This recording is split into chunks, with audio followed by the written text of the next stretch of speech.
Hello friends, welcome to make in Telugu channel. ఈ వీడియోలో నేను ఎఫ్ఎంహెచ్ఎంలో థియరీవి ఇంపార్టెంట్ టాపిక్స్ చెప్తాను. ముందు మనం ఫ్లూయిడ్ అంటే ఏంటో తెలుసుకోవాలి. మనకు మ్యాటర్ తెలుసు. మ్యాటర్ 3 ఫేసెస్లో ఉంటుంది. సాలిడ్, లిక్విడ్ అండ్ గ్యాసెస్ ఫేసెస్లో ఉంటుంది. లిక్విడ్ అండ్ గ్యాసెస్ ఫేసెస్ని కామన్గా మనం ఫ్లూయిడ్ అంటాం. ఫ్లూయిడ్ అని ఎందుకు అంటాము అంటే రెండిటిలో కామన్ క్యారెక్టర్స్ ఉంటాయి. అంటే సాలిడ్స్లో ఇంటర్మాలిక్యులర్ స్పేసెస్ అనేవి స్ట్రాంగ్ ఉంటాయి. లిక్విడ్స్లో ఏంటంటే వీక్ ఉంటాయి. అది గ్యాసెస్లో ఇంటర్మాలిక్యులర్ స్పేసెస్ అనేవి స్మాల్ ఉంటాయి. కాబట్టి ఈ లిక్విడ్స్లో వీక్ ఉంటాయి, గ్యాసెస్లో స్మాల్ ఉంటాయి. కాబట్టి ఈ రెండిట్లో కొంచెం కామన్ ఉంటాయి, కామన్ క్యారెక్టర్స్ ఉంటాయి. కాబట్టి ఈ రెండింటిని మనం ఫ్లూయిడ్స్ అని అంటాం, సాలిడ్స్ని అనం. Fluid is a substance. అది దాని మీద షియర్ ఫోర్స్ యాక్ట్ అయినప్పుడు ఆ సబ్స్టెన్స్ అనేది డీఫామ్ అవుతుంది. దాన్ని ఫ్లూయిడ్ అంటున్నాం. డెఫినేషన్ ఏం రాయొచ్చు అంటే fluid is a substance which deform continuously under the action of shear stress. Fluid mechanics అంటే both compressible and incompressible fluids at rest as well as in మోషన్లో ఉన్నప్పుడు వాటి బిహేవియర్ గురించి డీల్ చేసే సబ్జెక్ట్ని ఫ్లూయిడ్ మెకానిక్స్ అంటున్నాం. ఫ్లూయిడ్ స్టాటిక్స్ అంటే the science which deals with forces and water at rest. అంటే వాటర్ రెస్ట్లో ఉన్నప్పుడు వాటి యొక్క ఫోర్సెస్ని డీల్ చేసేదే ఫ్లూయిడ్ స్టాటిక్స్ అంటున్నాం. స్టాటిక్ అంటే రెస్ట్లో ఉన్నప్పుడు అని గుర్తుపెట్టుకోండి. Next fluid dynamic. Fluid kinetics అంటే the science which deals with motion of particles without considering forces. వీటిలో ఫోర్సెస్ని కన్సిడర్ చేస్తలేం, without considering forces. Next fluid kinetics or fluid dynamics. ఇదేంటంటే with considering forces in producing motion of liquids is known as hydrokinetics or fluid kinetics or hydrodynamics or fluid dynamics అని కూడా అంటాం. అంటే ఇక్కడ with ఫోర్సెస్ని consider చేస్తున్నాం and producing motion. ఈ fluid statics వచ్చేసి రెస్ట్లో ఉన్నప్పుడు ఫోర్సెస్ని కన్సిడర్ చేస్తున్నాం. ఫ్లూయిడ్ కైనమెటిక్స్ అంటే వితౌట్ కన్సిడరింగ్ ఫోర్సెస్, కానీ ఫ్లూయిడ్ అనేది మూవ్ అవుతుంది. ఫ్లూయిడ్ కైనెటిక్స్ ఆర్ డైనమిక్స్ అంటే ఫ్లూయిడ్ ఫోర్సెస్ కన్సిడర్ చేస్తున్నాం అండ్ ఫ్లూయిడ్ అనేది మూవింగ్ ఉన్నప్పుడు దాని బిహేవియర్ తెలుసుకునేదాన్ని ఫ్లూయిడ్ కైనెటిక్స్ ఆర్ డైనమిక్స్ అంటున్నాం. ఫ్లూయిడ్ టైప్స్లో వచ్చేసి ideal fluid, real fluid, Newtonian fluid, non Newtonian fluid, ideal plastic fluid ఉన్నాయి. ఐడియల్ ఫ్లూయిడ్ అంటే ఇందులో విస్కాసిటీ ఉండదు, నో విస్కాసిటీ.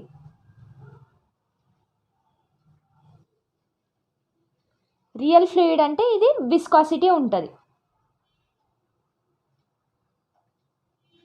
న్యూటోనియన్ ఫ్లూయిడ్ అంటే ఇందులో షియర్ స్ట్రెస్ అనేది షియర్ స్ట్రెయిన్కి డైరెక్ట్లీ ప్రపోర్షనల్ ఉంటుంది.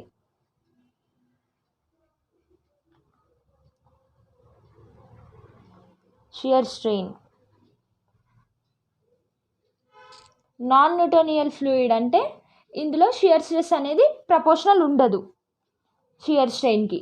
ఐడియల్ ప్లాస్టిక్ ఫ్లూయిడ్ ఏంటంటే షియర్ స్ట్రెస్ అనేది ఇందులో ఈల్డ్ వాల్యూ కంటే ఎక్కువ ఉంటుంది, కానీ ప్రపోర్షనల్ ఉంటుంది. షియర్ స్ట్రెయిన్కి ప్రపోర్షనల్ ఉంటుంది, కానీ షియర్ స్ట్రెస్ ఈల్డ్ వాల్యూ కంటే ఎక్కువ ఉంటుంది. ఇది ఐడియల్ ప్లాస్టిక్ ఫ్లూయిడ్. ప్రపోర్షనల్ అంటే ఒకవేళ షియర్ స్ట్రెస్ ఇంక్రీజ్ అయితే షియర్ స్ట్రెయిన్ కూడా ఇంక్రీజ్ అవుతుంది, ఒకవేళ డిక్రీజ్ అయితే షియర్ స్ట్రెయిన్ కూడా డిక్రీజ్ అవుతుంది. ఒకవేళ టైప్స్ ఆఫ్ ఫ్లూయిడ్స్ అని అడిగితే ఇవి రాయండి.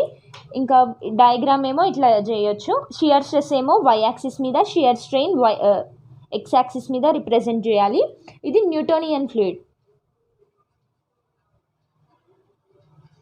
అంటే ఇక్కడ షియర్ స్ట్రెయిన్ ఇంక్రీజ్ అవుతుంటే షియర్ స్ట్రెస్ కూడా ఇంక్రీజ్ అవుతుంది, అంటే ప్రపోర్షనల్ అనుకున్నాం కదా అది. ఇది non Newtonian fluid. Shear stress అనేది ఇంక్రీజ్ అవుతుంది ఇక్కడ, ఇది కాన్స్టెంట్ ఉంది ఇక్కడ, అంటే ఇక్కడ ప్రపోర్షనల్ లేదు కాబట్టి నాన్ న్యూటోనియన్ ఫ్లూయిడ్. ఇదేమో ఐడియల్ ప్లాస్టిక్ ఫ్లూయిడ్. ఇది టైప్స్ ఆఫ్ ఫ్లూయిడ్స్ గురించి అడిగితే ఇది రాయాలి. నెక్స్ట్ కంప్రెసిబుల్, ఇన్కంప్రెసిబుల్ ఫ్లూయిడ్స్ కూడా ఉంటాయి. కంప్రెసిబుల్ ఫ్లూయిడ్ అంటే ప్రెషర్ ఇంక్రీజ్ చేసినప్పుడు వాల్యూమ్ అనేది డిక్రీజ్ అవుతుంది. డిక్రీజ్ అయితే దాన్ని కంప్రెసిబుల్ ఫ్లూయిడ్ అంటున్నాం. ఒకవేళ ప్రెషర్ ఇంక్రీజ్ చేసినప్పుడు వాల్యూమ్ డిక్రీజ్ కాకపోతే ఇన్కంప్రెసిబుల్ ఫ్లూయిడ్ అంటాం. గ్యాసెస్ కంటే లిక్విడ్స్ని కంప్రెస్ చేయడం డిఫికల్ట్. ఇవి types of fluids: ideal fluid, real fluid, Newtonian, non Newtonian, ideal plastic fluid, compressible, incompressible fluids, types of fluids. Next properties of fluids. Properties of fluids గురించి అడిగితే 8 properties గుర్తుపెట్టుకోవాలి. First mass density.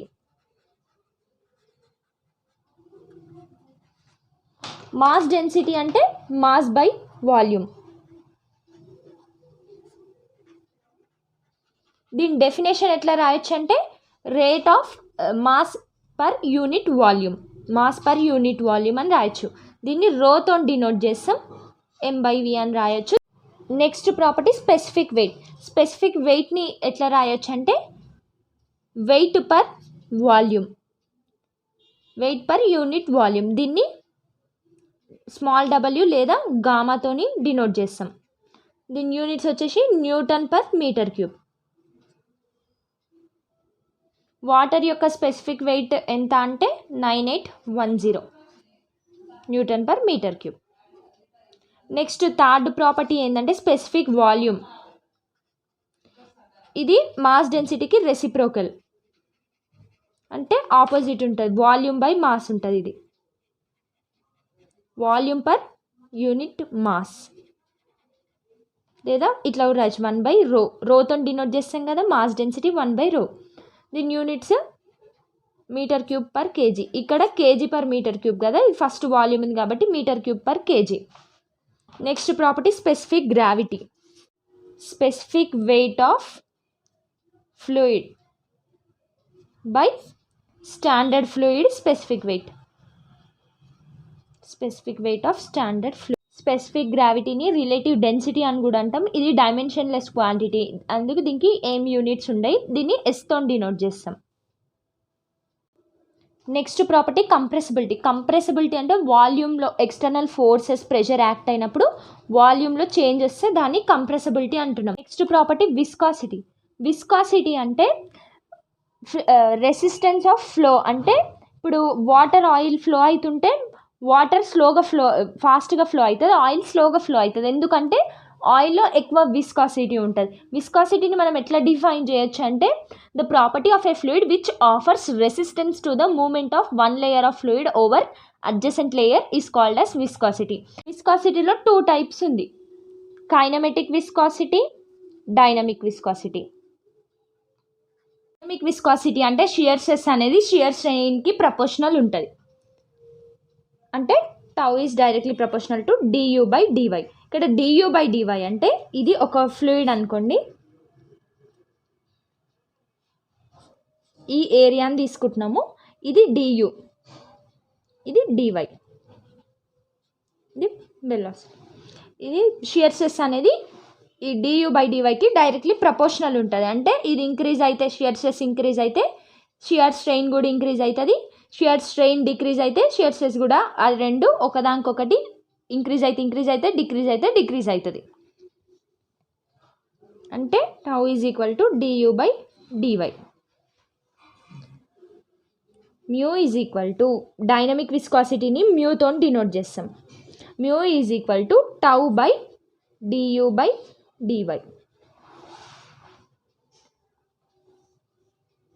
దీని units వచ్చేసి newton second per metre square.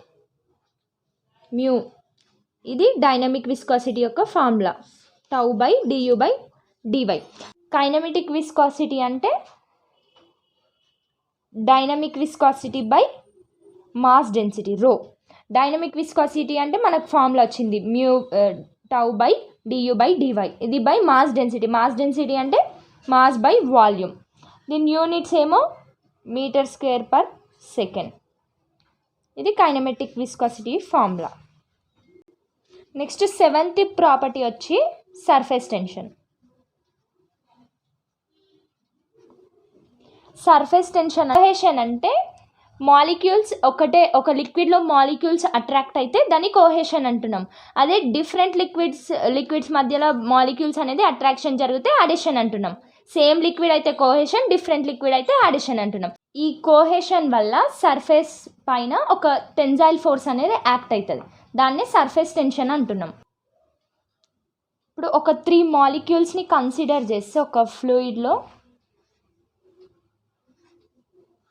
ఇవి 3 molecules అనుకుందాం.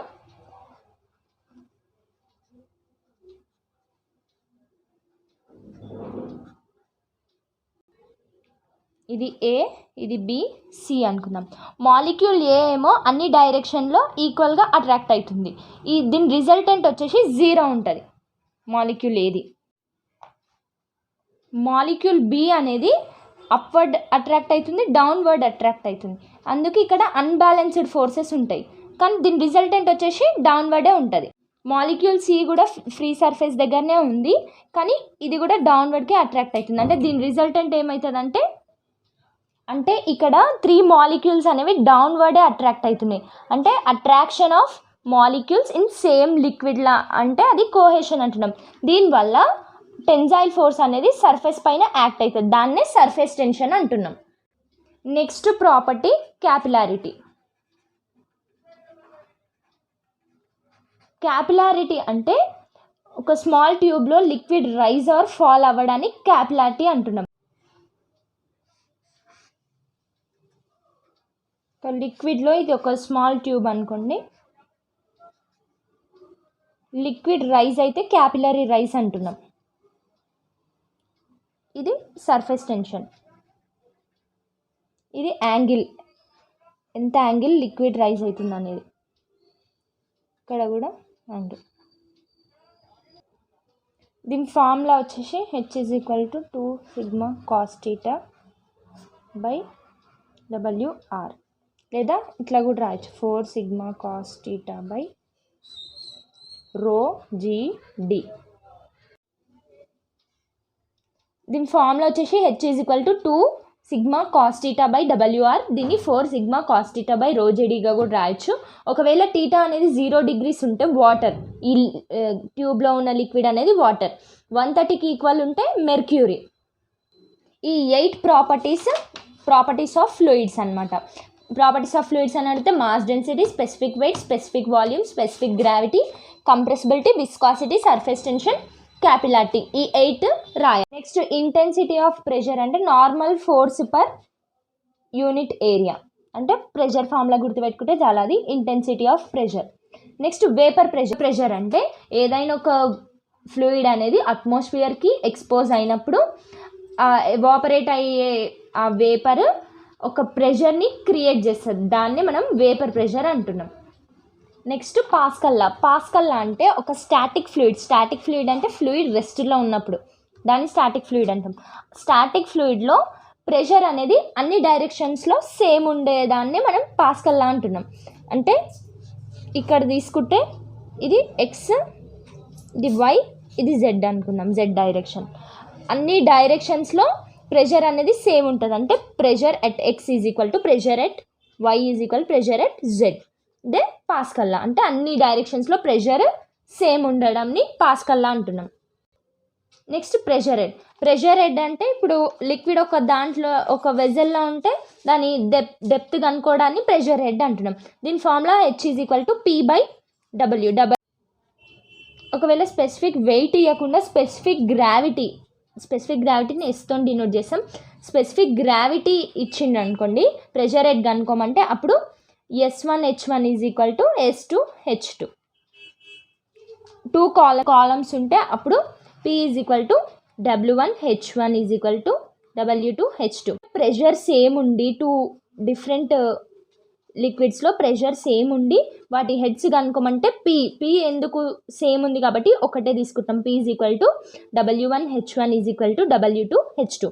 W అంటే specific wait. ఒకవేళ specific wait ఇవ్వకపోతే స్పెసిఫిక్ గ్రావిటీ ఇస్తే S1H1 = S2H2. ఈ ఫార్ములాస్తోని ప్రెషర్ హెడ్ అనేది కనుక్కోవచ్చు. లిక్విడ్ ప్రెషర్ని యూజ్ చేసే డివైజెస్ 2 టైప్స్ ఉన్నాయి, మానోమీటర్స్, మెకానికల్ గేజెస్. ఈ మానోమీటర్స్లో మళ్ళీ 2 టైప్స్ ఉన్నాయి, సింపుల్ మానోమీటర్స్, డిఫరెన్షియల్ మానోమీటర్స్. సింపుల్ అంటే ఒక లిక్విడ్లో ఒక పాయింట్ దగ్గర ప్రెషర్ని మెజర్ చేస్తే సింపుల్ మానోమీటర్స్ అంటున్నాం. అదే ఒక లిక్విడ్లో ప్రెషర్ డిఫరెన్స్ 2 పాయింట్స్ దగ్గర ప్రెషర్ డిఫరెన్స్ కనుక్కునే డివైజెస్ని డిఫరెన్షియల్ మానోమీటర్స్ అంటున్నాం. మళ్ళీ సింపుల్లో 3 టైప్స్ ఉంది, piezometer, U tube manometer, single column manometer. Differential మానోమీటర్లో 2 piezometer, inverted U tube manometer, U tube differential manometer, micro manometer. Simple manometer గురించి, అందులో పిజియోమీటర్ గురించి అడిగితే అన్నిటికీ సింపుల్ మానోమీటర్స్లో ఏ దాని గురించి అడిగినా ఫస్ట్ ఏం రాయాలంటే ఒక ఎండ్ ఓపెన్ ఉంటుంది, ఒక ఎండ్ అనేది పైపుకి కనెక్ట్ అయ్యి ఉంటుంది. దీని హైట్ పిజియోమీటర్ది అయితే హైట్ ఎట్లా కనుక్కోవచ్చు, ప్రెషర్ ఎట్లా కనుక్కోవచ్చు అంటే H is equal to P/W. P ఇటు వస్తే హెచ్ ఇటు వెళ్తే W/H, ఇట్లా ప్రెషర్ అనేది కనుక్కోవచ్చు. ఇది సింపుల్ యూట్యూబ్ మానోమీటర్. ఇది కూడా వన్ ఎండ్ అనేది పైపుకి కనెక్ట్ అయ్యి ఉంది. ఇంకొకటి దీని ట్యూబ్ వచ్చేసి యూ షేప్లో ఉంటుంది కాబట్టి యూట్యూబ్ మానోమీటర్ అంటున్నాం. ఇది వచ్చేసి ఫ్రీ అట్మాస్ఫియర్కి ఫ్రీగా ఉంటుంది, క్లోజ్ ఉండదు. ఇందులో లిక్విడ్ వచ్చేసి మెర్క్యూరీ ఉంటుంది, జనరల్గా మెర్క్యూరీ ఉంటుంది. దీని ప్రెషర్ ఎట్లా కనుక్కోవచ్చు అంటే W2H2 - W1H1. యూట్యూబ్ మానోమీటర్లో ఏంటంటే అక్కడ రీడింగ్స్ రావాలంటే 2 లెవెల్స్లో 2 పాయింట్స్లో మనకి రీడింగ్స్ అనేది తీసుకోవాలి. ఆ డిఫికల్టీ లేకుండా ఇందులో ఏంటంటే ఒక రిజర్వాయర్ అనేది కనెక్ట్ చేసి ఉంటుంది. ఇక్కడ ఈ ట్యూబ్కి ఒక రిజర్వాయర్. డిఫరెన్షియల్ మానోమీటర్స్లో ఫస్ట్ వన్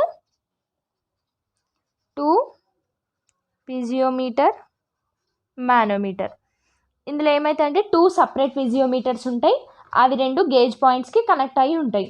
ఆ లిక్విడ్ లెవెల్స్లో డిఫరెన్స్ని, ప్రెషర్ డిఫరెన్స్ అనేది గేజ్ పాయింట్స్లో చూపిస్తుంది. Next type inverted U tube manometer. Same ఈ యూట్యూబ్ మానోమీటర్ లాగానే ఇందులో కూడా యూట్యూబ్ మానోమీటర్ ఉంటుంది, కానీ ఇన్వర్టెడ్ అంటే రివర్స్లో ఉంటుంది.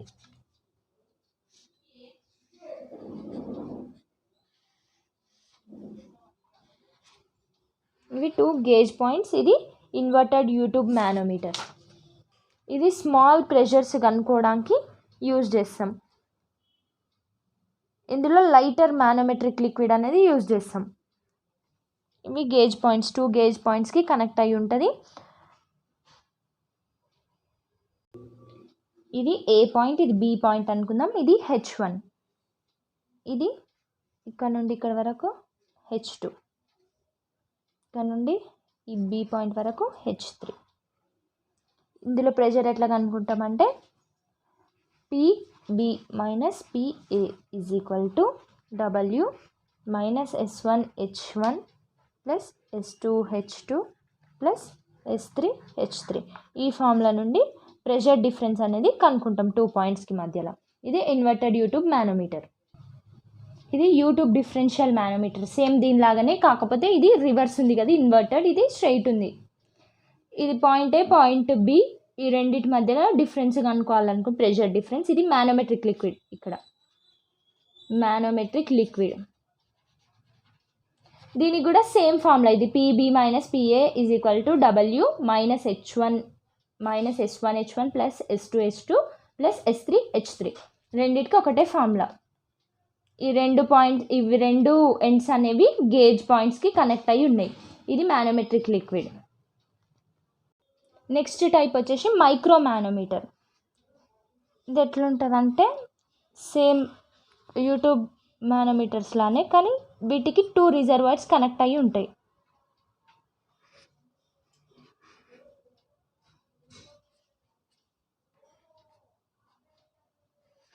టూ గేజ్ పాయింట్స్ ఇవి 2 రిజర్వాయర్స్. ఇక్కడి వరకు మానోమెట్రిక్ లిక్విడ్ ఉంటుంది. AB, ఇక్కడ నుండి ఈ మానోమెట్రిక్ లిక్విడ్ వరకు ఇది హైట్, హెడ్. ఇవి ఎందుకు యూజ్ చేస్తామంటే ఎక్కువ హై ప్రెసిషన్ మెజర్మెంట్ రావాలంటే మైక్రో మానోమీటర్స్ అనేవి యూజ్ చేస్తాం. నెక్స్ట్ వచ్చేసి మెకానికల్ గేజెస్. ఈ మెకానికల్ గేజెస్ అంటే హై ప్రెషర్స్ కనుక్కోవడానికి యూజ్ చేస్తాము. ఎందుకంటే బోర్డన్ ట్యూబ్ ప్రెషర్ గేజ్.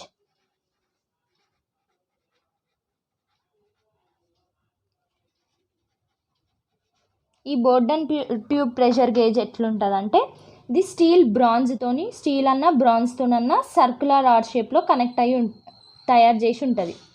ఈ మెటీరియల్ దీనికి తయారు చేయడానికి స్టీల్ లేదా బ్రాంజ్ యూజ్ చేస్తారు. ఇది సర్క్యులర్ ఆర్క్ షేప్లో ఫ్రేమ్కి ఫిట్ అయి ఉంటుంది. ఈ ఎండ్ అనేది క్లోజ్ అయి ఉంటుంది, ఫ్రీగా ఉంటుంది, అంటే మూవ్ అవుతుంది ఈజీగా. ఇది చూడడానికి ఎట్లుంటుంది అంటే ఎలిప్స్ షేప్లో ఉంటుంది, అంటే ఇట్లా ఎలిప్స్ షేప్లో ఉంటుంది ఏరియా. దీనికి ఒక పాయింటర్ ఉంటుంది.